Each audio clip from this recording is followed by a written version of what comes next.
Hi friends, welcome to Swathi ಸವಿರುಚಿ.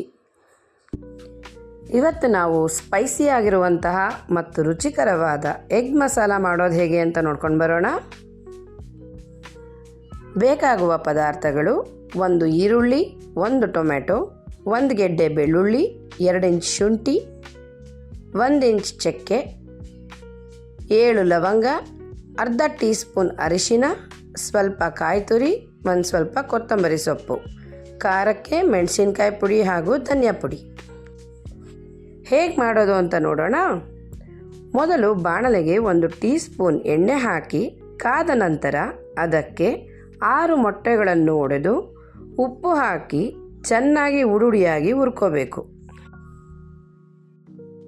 ನಂತರ ಹುರ್ಕೊಂಡಿರುವಂತಹ ಮೊಟ್ಟೆನ ಒಂದು ಬೌಲ್ಗೆ ಶಿಫ್ಟ್ ಮಾಡಿ. ಮತ್ತೆ ಅದೇ ಬಾಣಲೆಗೆ 2 ಟೀ ಸ್ಪೂನ್ ಎಣ್ಣೆ ಹಾಕಿ ಕಾದ ನಂತರ ಸಣ್ಣಗೆ ಹಚ್ಚಿರುವಂತಹ 1 ಈರುಳ್ಳಿಯನ್ನು ಹಾಕಿ ಕಂದು ಬಣ್ಣ ಬರೋ ತನಕ ಹುರ್ಕೋಬೇಕು. ನಂತರ 1.5 ಸ್ಪೂನಷ್ಟು ಮೆಣಸಿನ್ಕಾಯಿ ಪುಡಿ, 1 ಸ್ಪೂನ್ ಧನಿಯಾ ಪುಡಿ ಹಾಕಿ ಕಡಿಮೆ ಉರಿಯಲ್ಲಿ ಹಸಿ ವಾಸನೆ ಹೋಗೋ ತನಕ ಹುರ್ಕೋಬೇಕು. ರುಬ್ಕೊಳ್ಳೋಣ.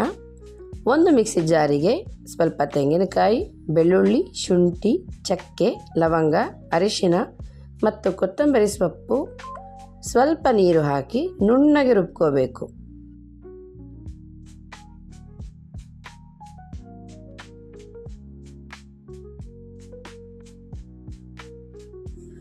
ಬಾಣಲೆಯಲ್ಲಿದ್ದ ಈರುಳ್ಳಿ ಖಾರದ ಪುಡಿ ಚೆನ್ನಾಗಿ ಬೆಂದಿದೆ. ಈಗ ಅದಕ್ಕೆ ರುಬ್ಬಿದ ಮಸಾಲೆಯನ್ನು ಹಾಕಿ ಅದಕ್ಕೆ ಸ್ವಲ್ಪ ನೀರು ಮತ್ತು ಸಣ್ಣಗೆ ಹೆಚ್ಚಿಕೊಂಡಂತಹ ಟೊಮೊಟೊ ಹಾಕಿ ಮಿಕ್ಸ್ ಮಾಡ್ಕೋಬೇಕು. ನಂತರ ಬಾಣಲೆಗೆ ಮುಚ್ಚಳ ಹಾಕಿ ಎಣ್ಣೆ ಬಿಡೋ ತನಕ ಬೇಯಿಸ್ಕೋಬೇಕು.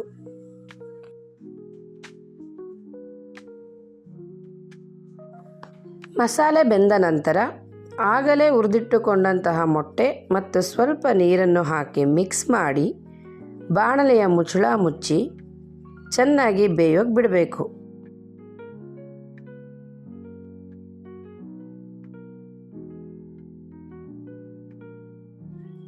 ಕೊನೆಯಲ್ಲಿ 1 ಸ್ಪೂನ್ ತುಪ್ಪ ಸೇರಿಸಿ ಸಣ್ಣಗೆ ಕತ್ತರಿಸಿದ ಕೊತ್ತಂಬರಿ ಸೊಪ್ಪನ್ನು ಉದುರಿಸಿದರೆ ರುಚಿಯಾದಂತಹ egg masala ready to serve. ಇದನ್ನು ನೀವು ಪರೋಟ, ಚಪಾತಿ ಹಾಗೂ ಅನ್ನದ ಜೊತೆ ತಿನ್ನೋಕ್ಕೆ ತುಂಬ ಟೇಸ್ಟಿಯಾಗಿರುತ್ತೆ. ನಿಮಗೆ ಈ ರೆಸಿಪಿ ಇಷ್ಟ ಆದರೆ ಲೈಕ್ ಮಾಡಿ, ಶೇರ್ ಮಾಡಿ, ಕಮೆಂಟ್ ಮಾಡಿ ಮತ್ತು ಸಬ್ಸ್ಕ್ರೈಬ್ ಮಾಡೋದನ್ನ ಮರಿಬೇಡಿ.